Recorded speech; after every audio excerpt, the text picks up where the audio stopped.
जब मैं 12 साल का था तो मैंने स्कूटर चलाना सीख लिया था। वैसे लाइसेंस की उम्र 18 साल तब भी होती थी, पर हमें पता नहीं था। हम एक छोटे शहर में थे, वहां हर व्यक्ति चलाता था 12 साल की उम्र में, तो हम भी चलाते थे। तो 12 में सीखा, पैर नीचे नहीं लगते थे। तो जब घर पहुंचते थे हम पहले हॉर्न बजाते थे, कोई बाहर आके रोकता था स्कूटर को कि उतर जाए उससे। हम ब्रेक लगाते थे, बड़े भाई रोक लेते थे कि चलो उतर जाओ स्कूटर से। हम वैसे चलाते थे स्कूटर 12 की उम्र में। तो मुझे सिखाया था मुझसे जो नेक्स्ट, मैं सबसे छोटा हूँ, 2 बड़े भाई हैं, तो जो बीच वाले भाई हैं उन्होंने सिखाया था। बड़े विनम्र हैं, इतने विनम्र हैं कि उनके साथ मुझे लगता है कि मैं बड़ा भाई हूँ, जबकि वो मुझसे बड़े हैं, क्योंकि बहुत विनम्र हैं, बहुत अंतर्मुखी हैं। उन्होंने मुझे सिखाया, बढ़िया सिखा दिया, और मैं फर चलाने लगा स्कूटर। जब 15-20 दिन हो गए, तब बड़ी हिम्मत करके मैंने बड़े भैया को बताया कि भैया मैंने स्कूटर सीख लिया है। बोले अच्छा चलो देखते हैं। बड़े भैया वैसे ही जैसे बड़े भैया होते हैं, पिताजी की फोटोकॉपी। तो वो पीछे बैठ के बोले चलाओ। अब 15 दिन का मेरा अभ्यास ठीक ठाक था स्कूटर का, और मैं छोटी गलियों में ऊपर नीचे ऐसे ऐसे करके सब चला चुका था, वीडियो गेम जैसा। अब मैंने स्टार्ट किया, क्लच। आज की जनरेशन पता नहीं क्लच गियर समझती होगी या नहीं, क्योंकि आजकल तो वो जो आप समझते हो तो बटन दबाया और झूम के चल पड़ा।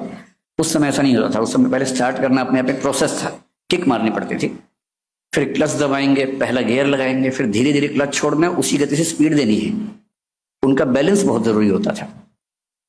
बैलेंस ना बने तो या तो आवाज रेस की बहुत तेज आएगी अगर रेस ज्यादा दी, नहीं तो घच घच घच करके रुक जाएगा स्कूटर। अब बड़े भैया पीछे बैठे हैं, घच घच घच रुक गया। भैया बोले यही सीखा। मैंने कहा 1 मिनट रुकना भैया। फिर ठीक किया, फिर स्टार्ट किया, फिर घच घच घच, 3 4 5 बार घच घच हुआ। और भैया बोले अभी नहीं, छोटे हो।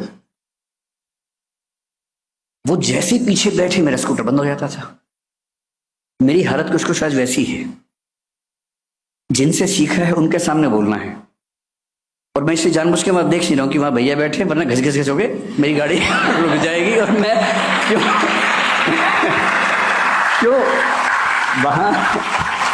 वहां देख के क्यों बोलूं मैं। तो मैं तो इस भाव से देख रहा हूँ कि जैसे शुतुरमुर्गी मुद्रा कहते हैं, कि जैसे बिल्ली और कबूतर के बारे में कहते हैं। जब कबूतर बिल्ली को देखता है, कबूतर अपनी आंख बंद कर लेता है और कहता है बिल्ली नहीं है। तो कुछ कुछ मैं उसी मुद्रा में आज हूं। उन 3 महीनों में क्या हुआ, असली सवाल ये है। सर ने बड़े विनम्रता वाले भाव से एक इंटरव्यू में कहा कि बरगद के पेड़ में पानी मैंने दिया था थोड़ा सा, इतनी ही मेरी भूमिका है।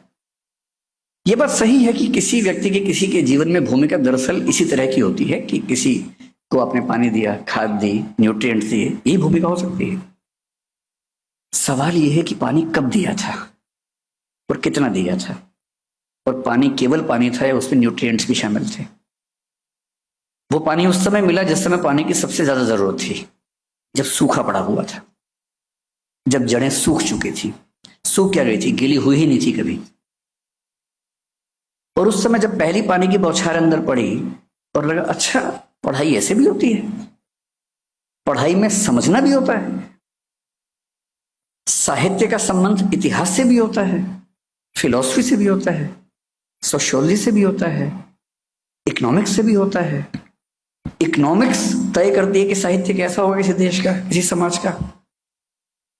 और तब समझ में आया कि अलग अलग विषय, अलग अलग डिपार्टमेंट्स तो नाम नाम के हैं, दरअसल तो एक ही चीज को पढ़ने के भिन्न भिन्न तरीके हैं। इसलिए जो इंटरडिसिप्लिनरी अप्रोच आज हम बोलते हैं कि बहुत जरूरी है, मैंने पहली बार जहां से सीखी वो सर से सीखी। और सर कोई भी विषय पढ़ाते थे तो लगता था कि जैसे चक्षु खुल गए, कि नई कविता या छायावाद। और मैं उस समय लिखने की स्पीड मेरी ऐसी थी कि मैंने सर का एक एक वाक्य लिखा हुआ है, आज तक रखा हुआ रजिस्टर मेरे पास। यहां तक कि सर ने बीच में छींका भी तो मैंने वो भी लिख दिया कि छींक यहाँ पर आई है, कि शायद कोई खास वजह से आई हूँ यहाँ पर भाई, बाद में रिवीजन में आसानी रहेगी। मजाक भी किया, साइड में मजाक भी लिख लिया कि ये मजाक को कोई लिंक होगा इसके साथ, वो मजाक भी याद रहना चाहिए। कई साल तक मैंने वो विषय पढ़ा, वो रजिस्टर्स पढ़े। JRF वगैरह सब होने के बाद पहली बार मुझे साहित्य समझ में आया। अब सीधा योगदान मैं कहूं तो मेरा पहले अटेम्प्ट में सिविल सेवा में सिलेक्शन हो गया। लेकिन ये तो एक मोटा कथन है ना कि सिलेक्शन हो गया।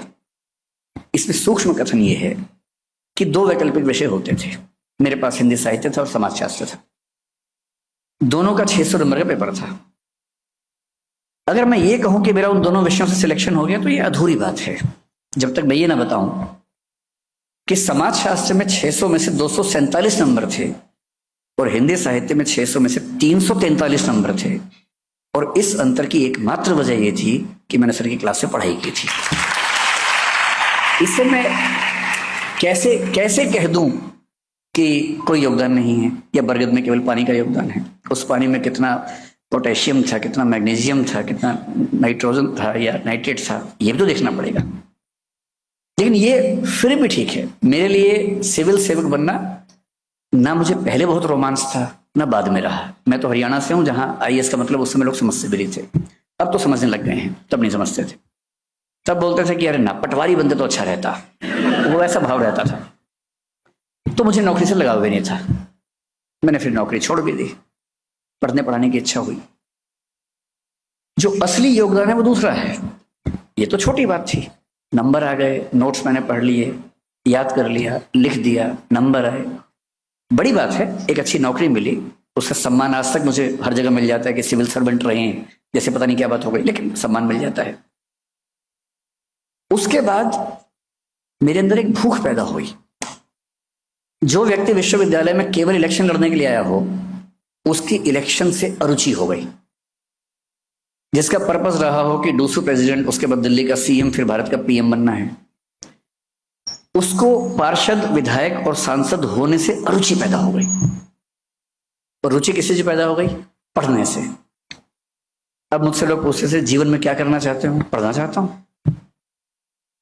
मैंने यूपीएससी में 2-3 विषय सिर्फ इसलिए बदले कि इसी बहाने इसे पढ़ लूंगा। हालांकि ऐसा करने से मेरी सफलता और मुश्किल होती गई, पर चाहिए किसको थी? नहीं चाहिए थी। समाजशास्त्र पढ़ा, दिमाग खुल गया। फिलोसफी पढ़ा, दिमाग खुला। पॉलिटिकल साइंस पढ़ा, बाद में एलएलबी किया, लॉ किया, सब कुछ पढ़ने का मन किया। आज भी पढ़ता हूं। और आज मेरी स्थिति ये कि किसी भी विषय को पढ़ते हुए मैं हर विषय से उसको लिंक कर पाता हूं, तो इसलिए कि उसका बीज सही समय पर पानी के साथ उस पेड़ के अंदर एक सही माली ने डाल दिया था। और ये तो संयोग की बात है कि मैं जिस जमाने में 40-45 का हुआ, उस जमाने में यूट्यूब आ गया, और सर जिस जमाने में हुआ तब यूट्यूब नहीं आया था। इतनी सी बात है। मुझे लोग ज्यादा जानने लग गए, तो इसमें यूट्यूब का योगदान है, मेरा नहीं। मैं भी एक बंद क्लासरूम में 25 साल से पढ़ा ही रहा था। कौन जानता था? कोई नहीं पूछता था। पर क्योंकि मैं निजी क्षेत्र में हूं तो वहां वीडियो बनाना आसान काम था। कॉलेज में ये संभव नहीं है, व्यावहारिक नहीं है। इसलिए कौन कितना प्रसिद्ध है ये तुक्के की बात है, संयोग की बात है। और प्रसिद्धि से कोई ये समझने लगे कि मैंने बहुत तीर चला दिया है, ऐसा घमंड अगर किसी को हो जाए, उससे बड़ा निपट मूर्ख कोई हो नहीं सकता है। और ये बात जिंदगी में कभी भूलना नहीं चाहिए कि मैं जो कुछ भी हूं कैसे बना। सर ने मुझे जो कवि सबसे गहराई से पढ़ाया वो कबीरदास थे, और कबीरदास आज तक मेरे प्रिय कवि हैं। मुझे पूरे हिंदी साहित्य में एक कवि चुनना हो, हालांकि दुविधा होती है कबीर तुलसी के बीच में मुझे। फिर मैंने एक कविता सुन ली, उन दोनों के बारे में तो और दुविधा होने लग गई। कैसे कहूं कि कविता मेरी खींचे नई लकीर, कैसे कहूं कि कविता मेरी खींचे नई लकीर, मेरे 2 बाप हुए हैं तुलसी और कबीर। एक नहीं, 2 बाप हुए। दोनों सर ने पढ़ाए, मतलब सर ने सारे कवि पढ़ाए, इन 2 को विशेष रूप से पढ़ाया। तुलसीदास मेरे बहुत प्रिय कवि हैं, और वो सिर्फ सर की बदौलत है। कबीर तो मैं फिर भी थोड़ा पहले से रुचि रखता था। कबीरदास को पढ़ते हुए बहुत सारे दोहे, सर को बहुत सारी पंक्तियां याद रहती है कविता की। सर से प्रेरणा लेके मैंने भी खूब रटा। मुझे भी 500-1000 कविताएं छोटी छोटी आज याद हैं, तो प्रेरणा वहीं से आई थी।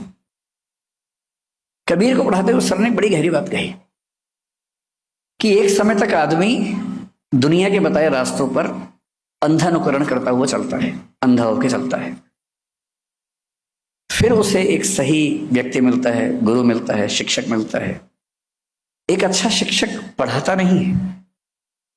एक अच्छा टीचर वो बिल्कुल नहीं है जो नोट्स बनवा दे। एक अच्छा टीचर वो बिल्कुल नहीं है जो बता दे कि रोमिला थापर ने ये कहा है और डीडी कोशाम्बी ने ये कहा है। ये तो सामान्य बात है। चैट जीपीटी के जमाने में कौन पूछता है इन सब बातों को? चैट जीपीटी के जमाने में टीचर्स को अपने अस्तित्व के बारे में फिर से सोचना पड़ेगा। मुश्किल होने वाला है, सीरियसली मुश्किल होने वाला है। अच्छा टीचर वो है जो ज्ञान नहीं देता, ज्ञान अर्जित करने के टूल्स देता है। कि ज्ञान खुद सीखना है, कैसे सीखना है ये मैं सिखाता हूं। और तब सर ने एक दोहा सुनाया कबीरदास का, जो आज तक मेरे सबसे प्रिय दोहों में से एक है।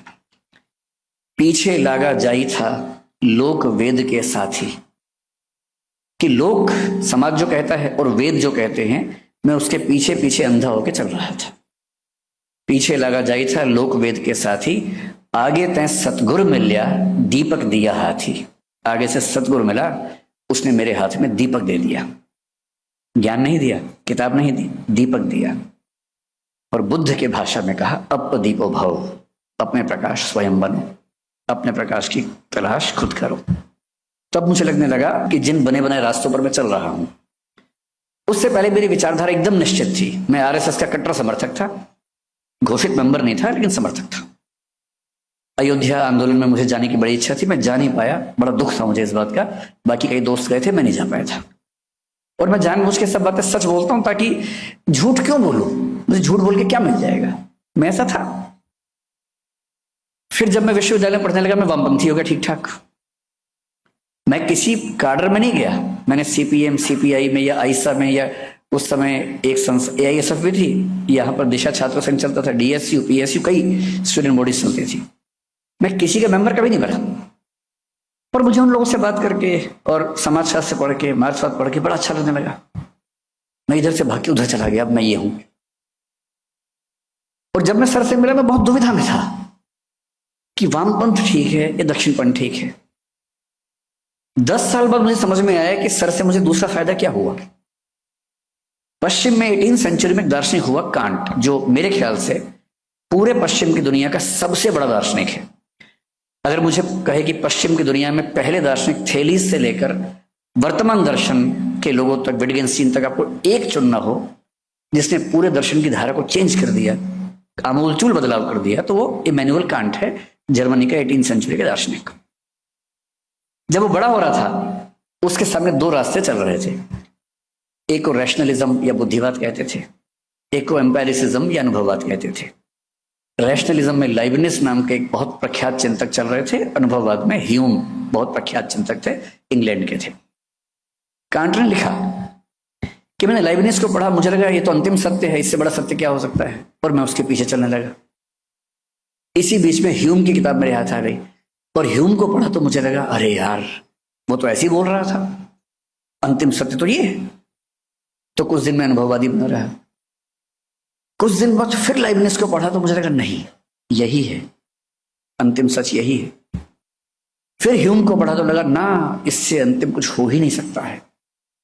और फिर वो लिखता है, इस कंफ्यूजन से मैं इतना परेशान हुआ, अंत में मैं समझ गया कि अपना ही रास्ता बनाना होगा।